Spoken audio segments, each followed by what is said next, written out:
To the Zelkan Empire, we were a joke, primitive apes fumbling through the stars, barely worth conquering. When they paraded our people in chains and mocked our world for sport, they thought it was entertainment. But they mistook silence for weakness, and humility for submission. What they didn't see, what they couldn't even comprehend, was the fire they had just lit in the heart of a species that doesn't know how to quit. This is how the galaxy learned to fear the ones they once called primitive. When giants mock mice. The Zelkan flagship Eternal Dominance stretched across 3 kilometers of space, its crystalline hull catching starlight like a jeweled crown. Inside its vast command chamber, beings from across the galaxy gathered to witness what their host called the most amusing discovery in centuries. The chamber buzzed with the excited chatter of the Empire's elite, their elongated forms draped in ceremonial robes that shifted color with their emotions. Commander Vextar stood at the center of attention, his 4 arms gesturing dramatically as he addressed the crowd. His species, the Zelkans, had ruled this sector of space for over 2,000 years. They were tall, graceful beings with pearl-white skin and eyes that glowed like amber flames. Their technology was so advanced that other species worshipped them as gods. "Esteemed colleagues," Vextar announced, his voice carrying across the chamber through bioacoustic amplifiers built into the walls, "today we present something truly extraordinary, a creature so primitive, so utterly backwards, that it defies all logic that such beings could achieve spaceflight." Excited murmurs rippled through the audience. The Morthak delegation, with their metallic exoskeletons, clicked their approval. The gas-form ethereals shimmered with anticipation. Even the ancient Chronari observers, who rarely showed emotion, leaned forward with interest. A force field barrier in the center of the chamber dissolved with a soft hum, revealing a transparent containment cell. Inside sat a human female, approximately 30 years old by her species standards. She wore a torn blue jumpsuit with strange symbols printed on it, and her dark hair hung loose around her shoulders. Most remarkable of all, she appeared to be completely calm. "Behold," Vextar continued, "a human from the planet they call Earth. Her name is Sarah Chen, and she was the captain of what they laughably called an exploration vessel." The crowd pressed closer to examine this bizarre specimen. Captain Sarah Chen looked up at her observers with steady brown eyes, showing no fear or anger, only curiosity. This reaction puzzled many of the gathered aliens who expected terror or rage from a captured primitive. "Tell them about your ship, human," Vexitar commanded, activating the translation matrix. Sarah stood up slowly, brushing dust from her jumpsuit.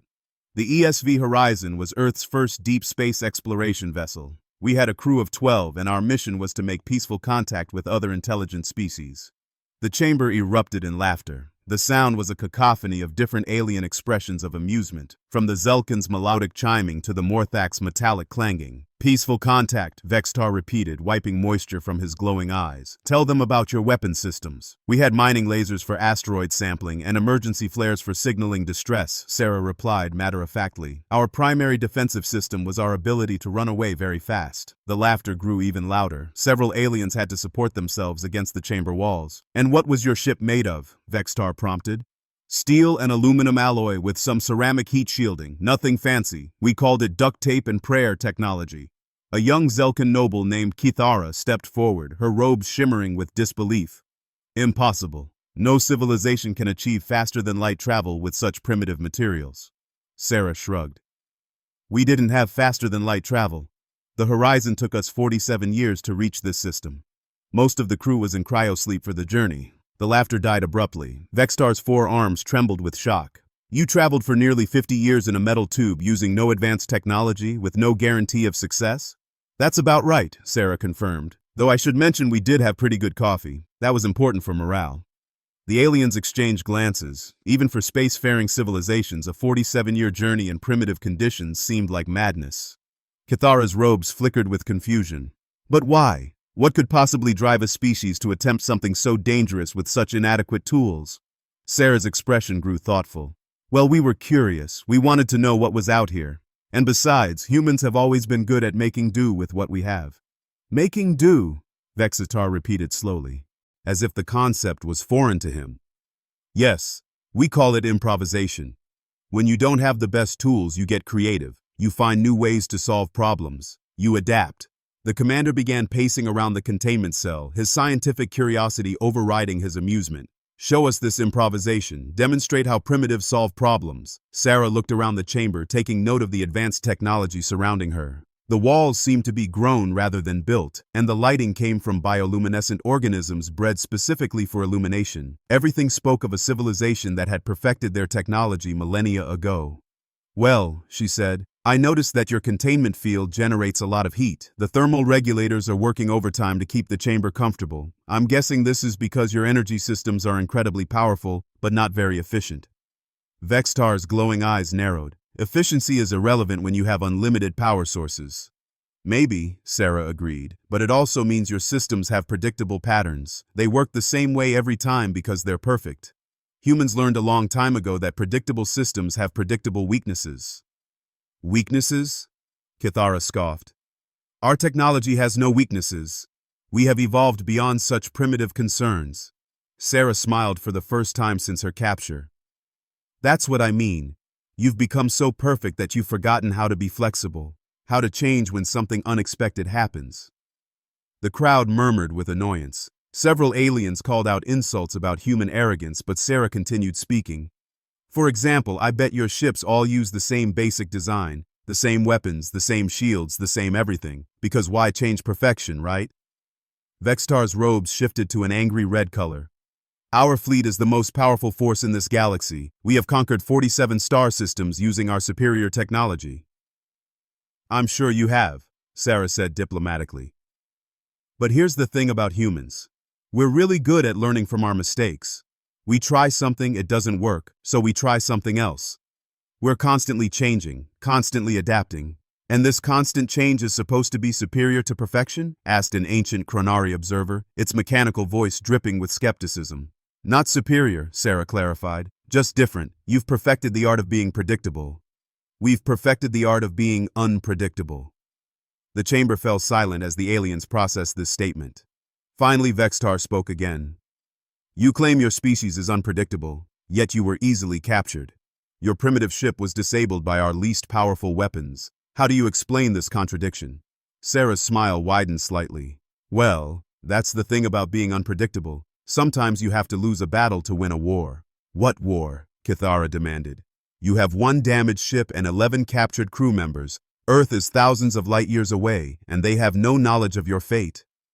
Are you sure about that? Sarah asked quietly. The question hung in the air like a challenge. Vextar's forearms twitched with irritation. Human, you are alone, powerless, and completely at our mercy. Your bravado is amusing but ultimately meaningless. You're probably right, Sarah agreed. I mean, what could one human possibly do against an entire galactic empire? We're just primitives with metal ships and coffee. Something in her tone made several aliens uncomfortable. There was no defeat in her voice, no resignation. If anything, she sounded almost amused. I have a request, Sarah said suddenly. A request? Vextar laughed. You are hardly in a position to make demands. Not a demand, a request. You said you wanted to study human behavior, right? To understand how such a primitive species could achieve spaceflight? Continue. Well, there's something humans do when we're facing impossible odds. It's called sending a message. I'd like to record a short transmission to Earth. Nothing classified, nothing dangerous, just a personal message to let them know what happened to us. The aliens exchanged glances. Several seemed suspicious, but Vextar waved dismissively. A final message from a dying species. How poetic. Very well, human. We will allow this touching gesture. Perhaps it will provide additional insight into your primitive emotional structures. Thank you, Sarah said simply. As the aliens began setting up recording equipment, none of them noticed the calculating look in her eyes. They saw only a defeated primitive saying goodbye to her doomed world. They had no idea that Sarah Chen had just taken the first step in the most audacious military strategy in human history. The recording began with what appeared to be a broken woman's final words. It would end with the downfall of an empire that had ruled the stars for 2 millennia, but that was still to come. For now, the giants continued to mock the mouse, completely unaware that she had already begun to roar. Earth's answer. The message reached Earth 47 years after Sarah Chen had left for the stars, carried by quantum entanglement signals that the Zelkins had helpfully boosted for better emotional impact across their empire. What they intended as humiliation became something else entirely when it arrived at the Sol system. Dr. Marcus Webb was in his laboratory at the Luna Research Station when the transmission came through. At 68 years old, he had spent his entire career working on theoretical physics problems that others called impossible. His wild gray hair and thick glasses made him look like the stereotype of a mad scientist, but his mind was sharp as a laser scalpel. The lab fell silent as Sarah's image appeared on the main screen. She looked tired but unbroken, standing in what was clearly an alien containment facility. Behind her, strange beings pointed and laughed as if she were an exhibit in a zoo. "Hello, Earth," she said, her voice steady despite the circumstances. "This is Captain Sarah Chen of the ESV Horizon. If you're receiving this message, then you know we found what we were looking for. We made contact with an alien civilization called the Zelkin Empire." Marcus leaned forward, studying every detail of the transmission. The other researchers in the lab had stopped their work to listen. "I want you to know that the crew of the Horizon is alive and well, though we are currently guests of the Zelkin military. They have been very interested in learning about human culture and technology." The way she emphasized certain words made Marcus frown. After decades of working with Sarah on the Horizon project, he knew her speech patterns better than anyone. She was communicating something beyond the obvious meaning of her words. "The Zelkins are remarkable beings. Their technology is approximately 2,000 years ahead of ours. They have mastered faster-than-light travel, energy manipulation, and biological engineering. Their ships are grown rather than built using organic materials that can repair themselves." Marcus grabbed a tablet and began taking notes. Sarah was providing detailed intelligence while appearing to make casual conversation. "What's most interesting is their approach to warfare. They believe in overwhelming superiority. Every ship in their fleet uses identical weapon systems, identical defensive measures, and identical tactical protocols. They have perfected these systems over centuries, eliminating all inefficiencies and variables." The alien laughter in the background grew louder, as if they found her description amusing. "The Zelkins control 47 star systems through this approach. They arrive with massive fleets, demonstrate their superior firepower, and most civilizations surrender immediately rather than face annihilation. It's very efficient." Marcus felt his pulse quicken. Sarah was giving them a complete strategic briefing disguised as admiring commentary. "I've learned so much from observing their society. For instance, their command structure is highly centralized.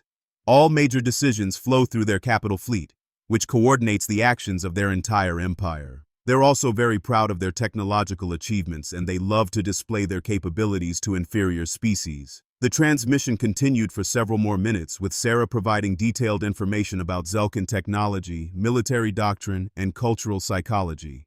To her captors, it sounded like the wonder-struck observations of a primitive. To trained military analysts on Earth, it was pure intelligence gold. The message ended with Sarah looking directly into the camera. "I hope this transmission finds Earth strong and united. Remember what we learned from the old wars.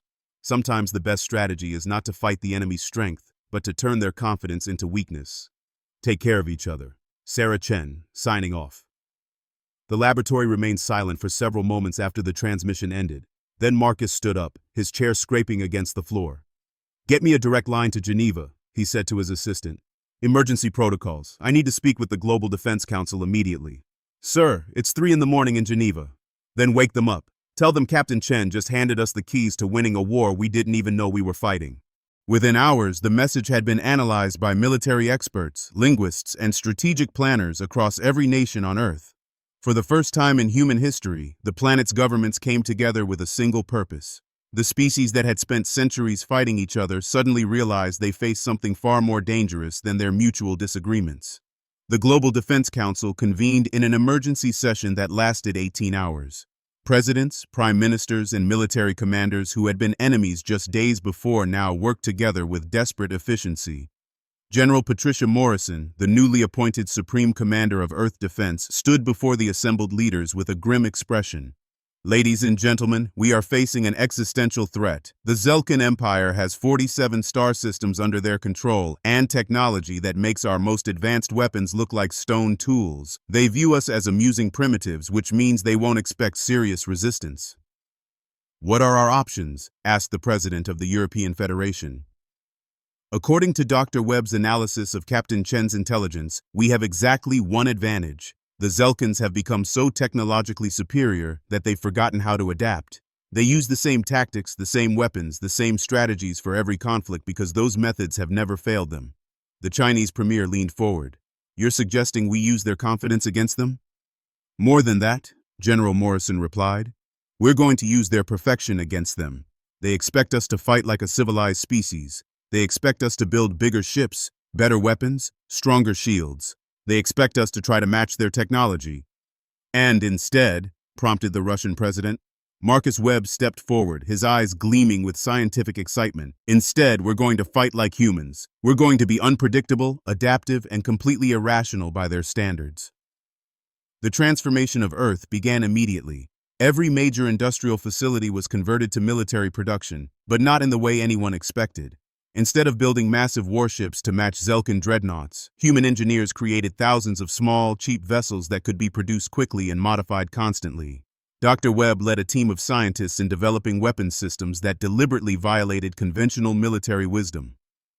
Instead of perfecting a few powerful weapons, they created hundreds of different designs, each one used only once before being abandoned for something completely different. The Zelkin intelligence networks, accustomed to monitoring the gradual military buildup of conventional civilizations, struggled to understand what Earth was doing. Human behavior patterns made no sense according to their databases of conquered species. Meanwhile, aboard the Zelkin flagship, Sarah continued her role as the helpful primitive. She answered their questions about human culture, demonstrated human problem-solving techniques, and even taught them some Earth games. The Zelkins found her increasingly entertaining, never suspecting that every conversation was providing her with crucial intelligence. Tell us about human warfare, Vextar requested one day, his forearms folded in what his species considered a relaxed posture. Oh, we're terrible at it, Sarah replied cheerfully. Humans have been fighting each other for thousands of years and we never really got good at it. We keep changing our tactics, our weapons, our strategies. Very inefficient. How unfortunate, civilized species learn to perfect their military capabilities. That makes sense, Sarah agreed. Although I suppose the constant change did teach us some interesting habits, like adapting quickly when something unexpected happens, or finding new ways to use old tools. Primitive improvisation, Kithara commented dismissively. Exactly. For example, we once had a war where one side ran out of proper ammunition, so they started loading their cannons with anything they could find. Chains, nails, broken metal, even coins. It was completely against military doctrine, but it worked because the other side wasn't prepared for irregular projectiles. The Zelkins found this story amusing, filing it away as another example of human backwardness. They never considered that Sarah might be planting ideas for future use. As months passed, the human fleet took shape in hidden shipyards throughout the Sol system. The vessels looked nothing like traditional warships. Some were disguised as cargo haulers, others as mining equipment, and a few as research stations. Each one carried a different combination of weapons, sensors, and defensive systems. The crews training on these ships came from every nation on Earth. Former enemies worked side by side, united by the knowledge that their entire species depended on their success. They practiced tactics that no military academy had ever taught, preparing for a war unlike any in human history. Dr. Webb's most ambitious project was a communication network that used quantum entanglement to coordinate the entire human fleet instantaneously. The Zelkins' centralized command structure would be their weakness, but only if the human forces could adapt faster than Zelkin commanders could react. The final piece of the puzzle came from Sarah herself. Using techniques she learned from observing Zelkin technology, she established a hidden communication link with Earth. The messages were disguised as random quantum fluctuations in the ship's power systems, undetectable to Zelkin sensors but readable by human quantum computers. Through this link, she provided real-time intelligence about Zelkin fleet movements, defensive capabilities, and command protocols. More importantly, she confirmed that the Zelkins were planning to visit Earth as soon as they finished cataloging human prisoners. They want to see the primitive homeworld for themselves, her message explained.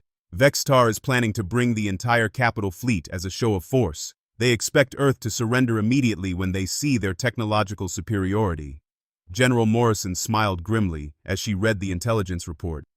Then let's give them exactly what they expect to see, and a few things they don't. The trap was set.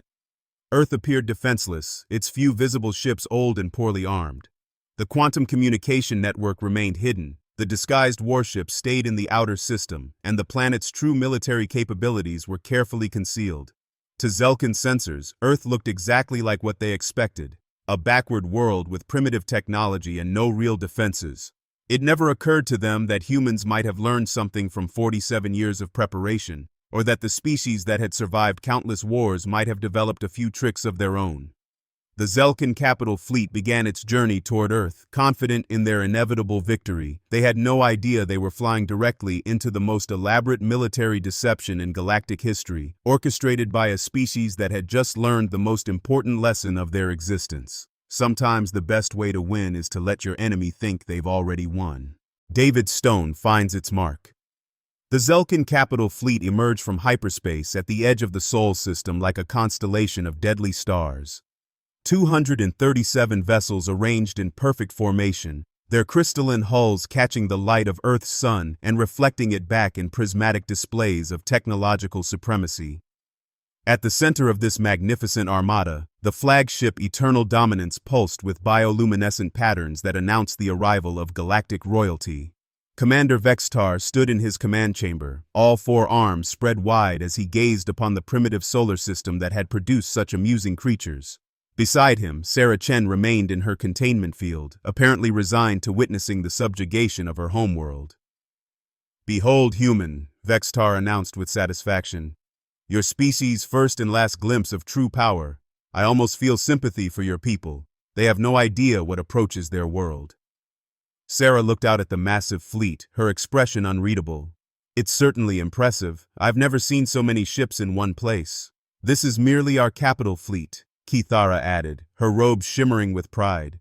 "We have 12 more battle groups scattered across our empire. But this force alone could conquer 100 primitive worlds like yours." "I believe you," Sarah replied quietly. The Zelkin sensors began their detailed scans of the Sol system, cataloging every asteroid, every satellite, every piece of human technology. What they found matched their expectations perfectly. Earth's defenses consisted of a few obsolete orbital platforms, some primitive missile batteries, and perhaps 30 spacecraft that barely qualified as military vessels. "Pathetic," muttered Admiral Thexmore, the fleet's tactical commander.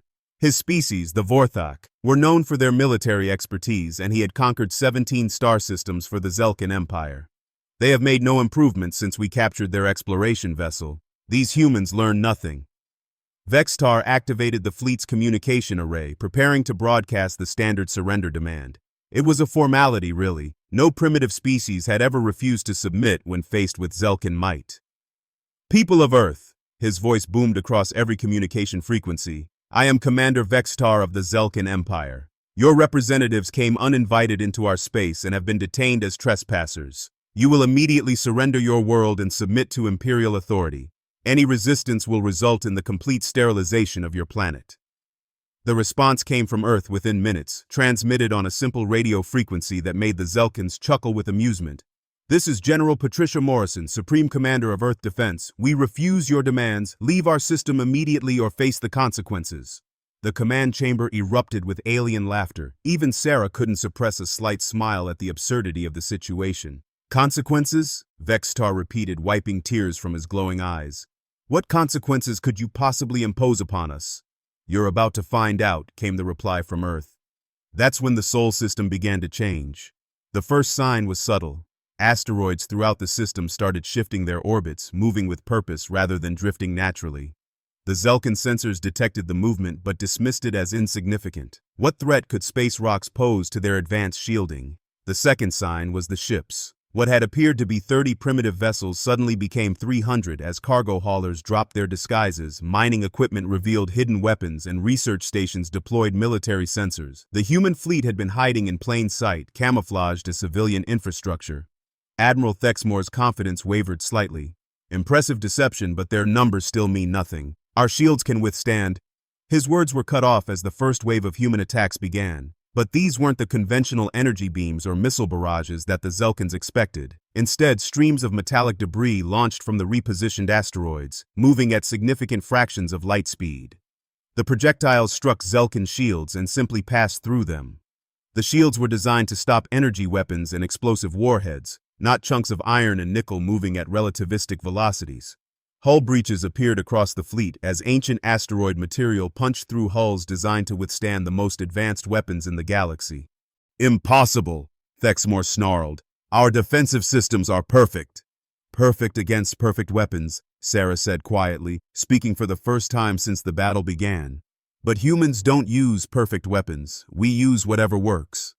The human fleet swarmed the Zelkin formation, but not in any pattern the aliens recognized. Instead of maintaining disciplined ranks or following established tactical doctrine, each human ship seemed to be improvising its own approach. Some attacked with converted mining lasers, others deployed clouds of metallic chaff that confused Zelkin sensors, and a few simply rammed enemy vessels with their heavily armored cargo haulers. Vextar watched in growing horror as his perfect fleet struggled against an enemy that refused to follow any logical military principles. This is chaos. How can they coordinate without a central command structure? Sarah's smile widened. We don't need central command. Every human captain out there has the authority to adapt their tactics in real time. While you're waiting for orders from the flagship, they're already trying something new. The battle turned into a nightmare for the Zelkin forces. Every time they adapted to one human tactic, the humans immediately switched to something completely different. Ships that had been firing energy beams suddenly launched physical projectiles. Vessels that appeared to be retreating turned out to be luring Zelkin ships into carefully prepared ambushes. And through it all, the human fleet maintained perfect coordination despite having no apparent command hierarchy. How are they communicating? Kithara demanded, her robes flickering with panic. Our sensors detect no command signals. Quantum entanglement, Sarah explained helpfully. Every human ship has instantaneous communication with every other human ship. We can coordinate our entire fleet faster than your thoughts can travel between your brain and your limbs. Admiral Thexmore tried to implement emergency protocols, but his centralized command structure became a liability. Orders had to flow from the flagship to sector commanders to individual captains, creating delays that the humans exploited ruthlessly. By the time Zelkin ships received new instructions, the human fleet had already moved on to different tactics. The turning point came when Dr. Webb's most audacious plan went into effect. Hidden throughout the Sol system, human scientists had built a network of quantum transmitters disguised as navigation beacons. When activated simultaneously, they created a localized distortion in space-time that interfered with the Zelkin ship's organic technology. The effect was devastating.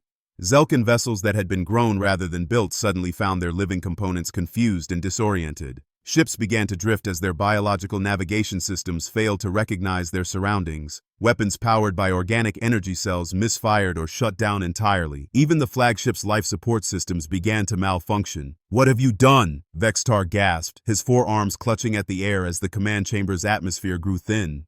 "We studied your technology for 47 years, Sarah replied, her containment field flickering as the ship's power systems destabilized. We learned that your perfect organic systems have one major weakness. They're alive, which means they can be confused, sickened, or killed just like any other living thing." As Zelkin ships began to shut down around them, Sarah stood up and walked out of her failing containment field. The force barriers that had held her for months could no longer maintain their power. "You see, Commander, humans have been dealing with living systems for our entire evolutionary history. We understand biology in ways that you've forgotten. While you were perfecting your technology, we were learning how to fight it." Vextar collapsed to his knees as his ship's failing life support made breathing difficult.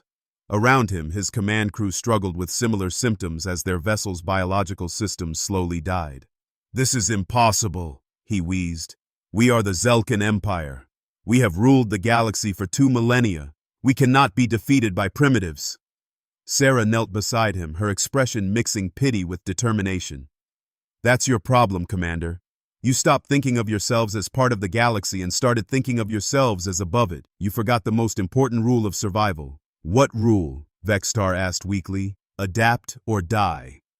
The battle was over within hours. The mighty Zelkin capital fleet, which had conquered 47 star systems, was defeated by a species they had dismissed as primitive. Some ships surrendered when their life support failed. Others simply drifted helplessly as their organic components shut down. A few tried to escape, but the quantum disruption field prevented their hyperspace drives from functioning.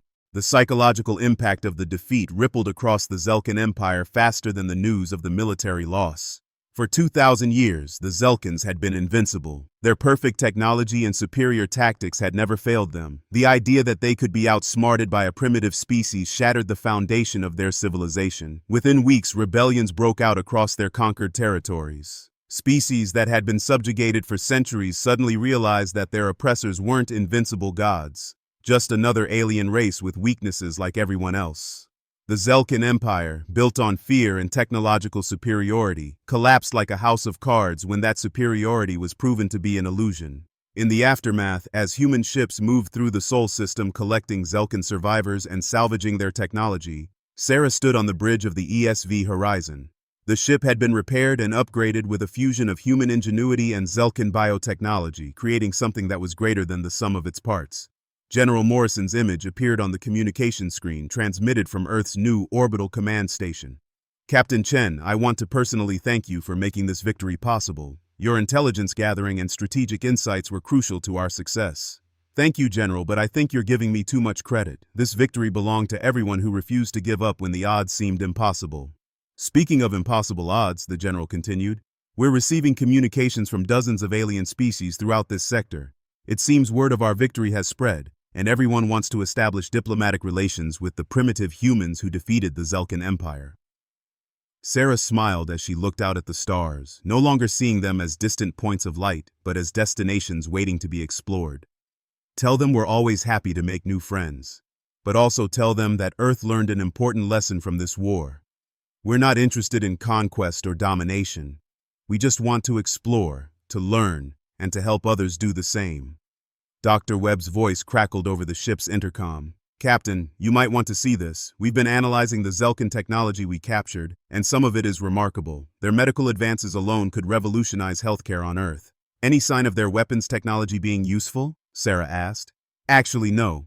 Their weapons are too specialized, too perfect for specific situations, but their peaceful applications are incredible. We could adapt their bioengineering to help restore Earth's damaged ecosystems, or use their energy systems to provide clean power for centuries.